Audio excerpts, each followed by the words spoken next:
আস্তে আস্তে এগোলাম এবার মন্দিরের দিকে।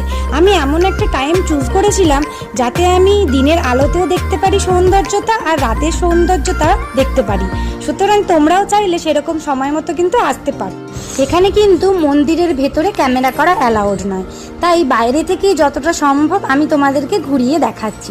অবশ্য জিনিসটা ভালো আমার মনে হয়, কারণ কিছু কিছু জিনিস সারপ্রাইজ থাকা ভালো। আমি যদি সবকিছুই তোমাদেরকে ভিডিওতে দেখিয়ে দিই তোমরা চাক্ষুষটা কি করবে?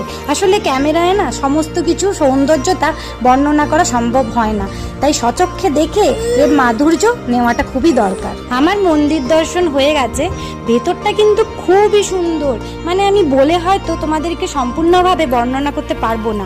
ভেতরটা পুরো পাথরের কাজ, অ্যাকচুয়ালি পুরো মন্দিরটাই পাথরের কাজ, আর এত শৌখিন কাজ করা, এত সুন্দর, দাঁড়িয়ে কিছুক্ষণ দেখার মতো। মানে সকালের যেমন একটা সৌন্দর্য, রাতের সৌন্দর্যটাও আবার অন্যরকম। আলো আধারির এক মায়াবী খেলা। সন্ধ্যা আরতি শুরু হয় 6টার সময়, 6:15-20 দিকে আরতি শেষ হয়ে যায়। মন্দিরের নিচে আছে স্বামীনারায়ণ ঠাকুরের আশ্রম। মন্দির প্রাঙ্গণের ভেতরেই আছে একটা দোকান যেখান থেকে তোমরা জিনিসপত্র কিনতে পারো, আর একটা ক্যান্টিন আছে যেখানে অ্যাফোর্ডেবল দামেই খাবার দাবার পাওয়া যায়। সুতরাং সবকিছু মিলিয়ে সারাদিনটা বেশ জমে যাবে। টুকটাক খাওয়া দাওয়া করে আর জিনিসপত্র কিনে আমরা চললাম এবার বাড়ির দিকে। আজকের মতো ভিডিওটা এখানেই শেষ করলাম। দেখা হবে তোমাদের সাথে অন্য একটা ভিডিওতে। টাটা।